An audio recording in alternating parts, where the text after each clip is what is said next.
Oi, meus amores, tudo bem com vocês? Eu espero que sim, que a graça do Senhor esteja sobre a sua vida neste dia. Que o Senhor te abençoe, te guarde, guarde a sua casa e que Ele possa suprir as necessidades que vocês precisam nesse tempo. Vamos continuar o nosso assunto falando ainda sobre os holandeses. Só que agora os holandeses saem do Brasil. E o que acontece quando os holandeses saem do Brasil? Gente, nós vimos Brasil espanhol, Brasil holandês e agora os holandeses saem do Brasil.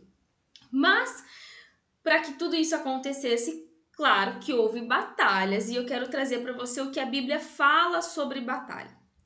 A Bíblia menciona dois tipos de batalhas: a batalha entre as pessoas e a batalha espiritual. Então, o que ela fala sobre a batalha entre as pessoas?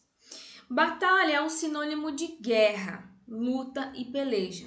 Batalha era uma atividade bastante comum nos tempos do Antigo Testamento. Nas suas batalhas, o povo hebreu era sempre confrontado a confiar totalmente na liderança e na força do Senhor seu Deus, o Senhor dos Exércitos. Este é um dos títulos de Deus utilizado para dar ênfase ao seu grande poder diante de todos os exércitos da terra, dos astros no céu, de anjos ou de legiões de espíritos malignos. Os inimigos do povo judeu eram considerados igualmente inimigos de Deus.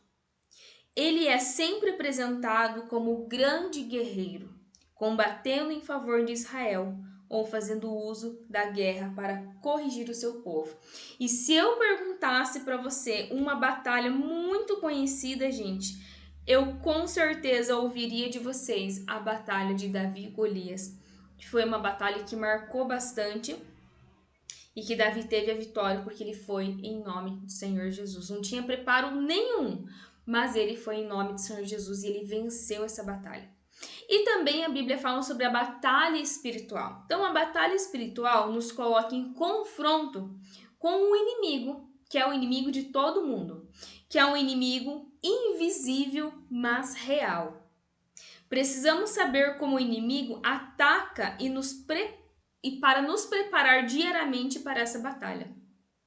Quando enfrentamos uma luta e não estamos preparados, ficamos em perigo. Mas Jesus já conquistou a vitória para nós e quer nos ajudar na batalha. Então, nós temos que nos revestir da armadura que fala em Efésios 6, para vencermos o nosso inimigo. Então, lá em Efésios 6, que você possa ler depois, fala sobre a armadura de Deus e quais são a funcionalidade de cada armadura. Então, eu deixo como dica, leia Efésios 6 para você entender a armadura do Senhor. Como princípio, nós temos a individualidade, porque as batalhas são diferentes, autogoverno, o princípio da união, porque nós precisamos nos unir com o nosso grupo para realizar essa batalha. Se você, claro, gente, pensar em outro princípio que tem uma visão diferente, compartilhe comigo, compartilhe com seus alunos, com seus colegas, perdão, na nossa videoconferência, que vai ser muito legal. Os holandeses saem do Brasil. Enquanto parte do Brasil era ocupado pelos holandeses, lá na Europa, os portugueses lutavam para colocar novamente o rei português no trono. Lembram que o rei sumiu? E aí que quem assumiu o trono foi o rei da Espanha, o Felipe II.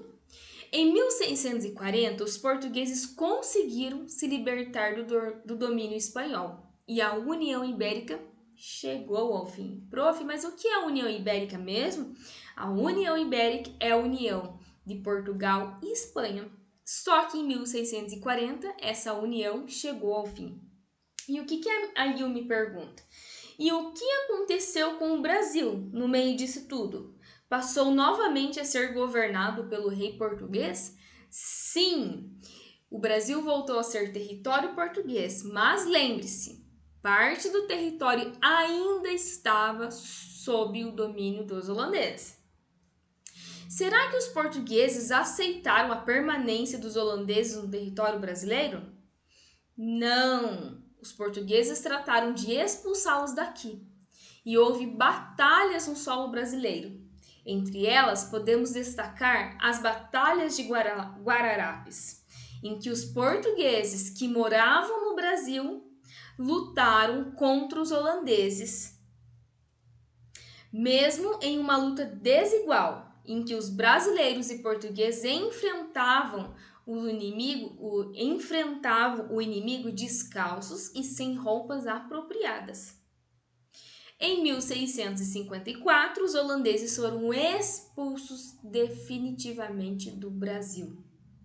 Então, em 1654, os holandeses foram embora definitivamente. Influência holandesa. Segundo a Julieta, em seu livro Recife dos Holandeses, o fim do domínio holandês no Brasil, com o fim do domínio holandês, sobraram de herança campos devastados pela guerra, o contato com um povo e uma cultura diferentes, e na cidade do Recife, a obra administrativa de Nassau. Lembro do Maurício de Nassau, as reformas que ele fez em Recife? Ficaram, sobretudo, muitos olhos azuis, resultado da mistura dos povos que poderiam ser percebidos pelos séculos afora. Eu andei pesquisando e permaneceu alguns holandeses sim aqui no Brasil nesse tempo. Número 1. Quando a União Ibérica chegou ao fim, o que acontece com o território brasileiro? Então, volta uma página para nós vermos o que acontece com o território brasileiro. 2. Por que a autora escolheu em seu livro o título Recife dos Holandeses? Gente, quando eu penso em Recife dos Holandeses, eu penso que os holandeses estavam em Recife, então provavelmente foi por isso que ela deu esse nome. E 3. Qual foi o nome da batalha? Uma das batalhas mais sangrentas que aconteceu aqui. Qual foi o nome dela? E você tem uma pesquisa a ser feita. Então, você precisa pesquisar se hoje em dia existem conflitos que colocam em risco a paz mundial, gente. E aí você pode escrever ela mesma aqui no seu livro, tem um espaço aqui embaixo, não precisa ser em folha de fichário, tá? Então escreva ali quais são os conflitos que existem hoje que colocam em risco a minha e a sua paz. E para encerrarmos, nós temos um Jogando e Aprendendo. Lá no final do seu livro, você tem 2 encartes, que é o xadrez, Holanda e Espanha. O xadrez é uma batalha empreendida por um grupo de soldados. Ao centro está o rei, ao redor do qual o jogo se desenrola. O rei é indispensável e a prioridade de todos os soldados é protegê-lo, expandir o seu domínio sobre o tabuleiro e vencer os seus adversários. Com raras exceções, o rei não entra no campo da batalha. Ele se move em qualquer direção, uma casa por vez, como convém o seu limitado envolvimento na verdadeira batalha. Ao lado do rei fica a versátil rainha, que pode mover-se em todas as direções. Flanqueando o rei e a rainha a 3 níveis de oficiais: o bispo, o cavalo e a torre, cada qual com seu próprio estilo de movimento e conquista. Seu poder e alcance são menores do que os da rainha, mas eles também podem movimentar-se em diversas direções e avançar mais de uma casa por vez. Na linha de frente ficam os soldados da infantaria ou peões, inferiores aos oficiais. Os soldados avançam somente um passo por vez. Porém, o lento soldado de infantaria possui um poder e uma qualidade singulares, maiores do que dos seus superiores. Um oficial jamais troca sua patente, permanece o mesmo até o fim do jogo.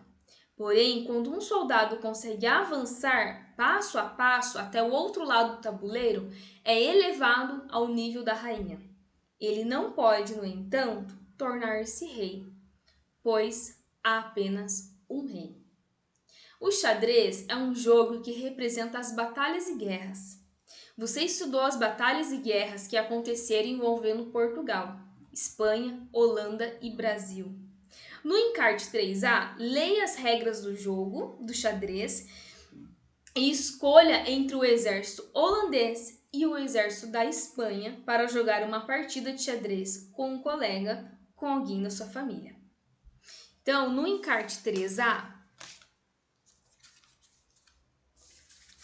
você tem a prof já tirou e eu recortei a folha. Então, aqui você precisa colar as regras do xadrez ou escrever as regras do xadrez. Você pode, gente, copiar da internet, imprimir. Aqui o textinho, ele menciona todas as regras, mas o interessante é você pesquisar e conversar com alguém que saiba jogar o xadrez para você entender melhor.